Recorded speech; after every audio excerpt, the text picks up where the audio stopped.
You as co-president of the Quittie Watershed Association. I sent a letter to the commissioners last week on behalf of the Watershed Association expressing our concerns about the proposed development up here on this 4.5 acre parcel in East Lebanon. The concern expressed in the letter was regarding flood control and flood mitigation, because as you know, this is right at the headwaters of the Quittie Creek, and we already have severe flooding issues downstream of the Hazel Dike, as you know.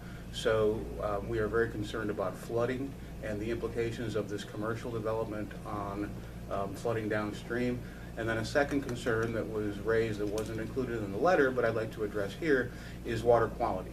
Because again, you know, this commercial development will be draining right into the headwaters of the Quittie, and we want to make sure that that the water quality is not impaired or further degraded by this development.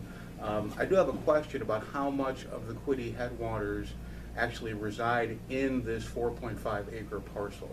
I had a hard time sort of discerning that from Google Maps. There's a map that we were given, so if this is the wetland, this is the piece that they want, and then we would also retain this piece. Okay, and the county will be, it is proposed that the county will sell this property to the developer. Is that correct? This piece. Okay. Could I further address that? We had the wetlands delineated at one point. I don't remember if it was 10 years ago or how recently, but all of the delineation is on the south side of Metro Drive. So none of what's being proposed is in the wetland delineation. I know there's some, I've heard some people say that that's the headwaters. Some feel the headwaters is up further toward Short Road. You know, maybe it's all the headwaters. Right. But I don't believe any of this parcel would be considered to be part of any of that, since there's no wetland on this piece. Okay. So it's all on the north side of Metro Drive, the parcel. Okay, great, thank you. So I guess what we'd like to ask, again, on behalf of the Watershed Association, as we move forward, I know that there's a lot of permitting and there's a lot of steps and hurdles to pass as this project moves forward. I'd like to ask that the Watershed Association have a seat at the table as this moves forward, that we be informed of various meetings as they and correspondence as it moves forward. So is that clear? That's clear. Okay. That's clear, but I don't know, I'm just wondering how that could be accommodated, but we can talk about that. And then relatedly, I wonder if I'm sorry. He wanted to address. No, I just wanted to emphasize that, you know, this is a proposed and could go over a long period of time as to whether or not the land transfer actually takes place, because they're doing their study to see if it's feasible and, you know, whether or not they're going to have a use for this land. So I understand your concern, but I wouldn't get concerned initially, because, and certainly you know, it'll be public information if they come back and, you know, they do want to purchase the land. Then you know, I think you would have to activate your stance at that point. But until that happens, I wouldn't concern yourself too much with it. No, I know it's a long-term process, and it would likely take years. But again, just to you know, signal our concern, because you know, we learn about these projects from the newspaper, basically, and this kind of brings up a related point. I'm wondering if there's a way for the county, maybe through Lebanon County Planning, to develop a more systematic way to inform the public about projects that have watershed implications. Because again, we just sort of read about this stuff in the paper and say, oh, they have a 4.5 acre parcel that they're selling at the Quittie headwaters. And there ought to be a mechanism by which the public can be sort of routinely informed of projects that have substantial watershed implications. The other one that comes to mind is the Clear Springs Crossing Mall down just west of Annville. That too has significant watershed implications, and the public has not there's no way for the public to sort of be informed about that.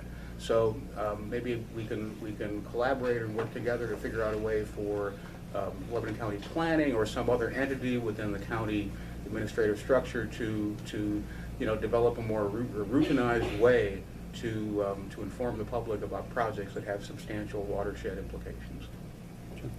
Yeah. Mike, one of the situations we run into is that the rules are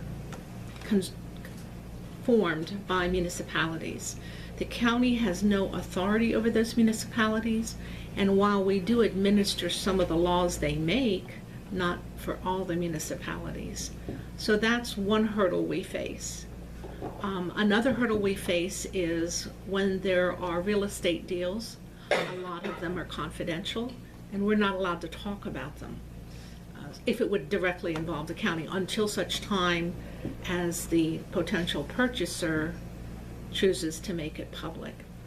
The third thing that I would like to say is that you can follow our agendas. Kathy does a good job of posting them on the commissioner's website at least 24 hours ahead and sometimes more. Likewise, for the MPO meeting, which some of the things like Clear Spring Road crossing, that would be on the planning's website. I think they create our MPO agenda. I didn't look at that one, but I'm pretty sure they posted there. So those are some ways you can keep yourself informed. It's up there 24/7, but we do have hurdles in addition to keeping you informed. We're doing the best we can at this point. If laws change, we can do better, but we have to respect our boundaries that we're assigned to by the state. Okay, thank you. I just have one follow-up comment to the parcel, the offer on the parcel. Number one, I did make Aspen Hill aware of the concern of the Watershed Association, so I passed that on to them so they're aware. And at some point, if they get to a point where they would bring you to the table or make that offer, whatever they could. But as was mentioned, I do expect sort of a long quiet period while, from our side of things anyway, while they've been given the opportunity to research this and see if it's feasible and so on. And I don't anticipate having a lot of, if any, sit-downs with them while they go ahead and do their research. Right. So, but if that comes up and it would impact the watershed, I'll certainly make them aware of that. And so, Terrific. But I did make them aware of the letter. Thank you. Mm-hmm. Okay. Thank you. I did have one follow-up, if I may. My understanding, and Pam is the attorney from DEP, she would know better, but my understanding of the stormwater law would be that on the developed parcel, by law, they must retain the stormwater on that site and may not discharge into the wetland. So I just wanted to reassure you that that is not something that would be allowed, and I would object to that. And I'm sure the watershed would speak up at that point too. But impervious surface on driveways, rain gardens and all, those are all things that when a new business is going in, many of them are incorporating because they know it sells good with the public, but also it's to their financial advantage because some of those things are less expensive than creating just big dry dams. You're right. Okay, thank you.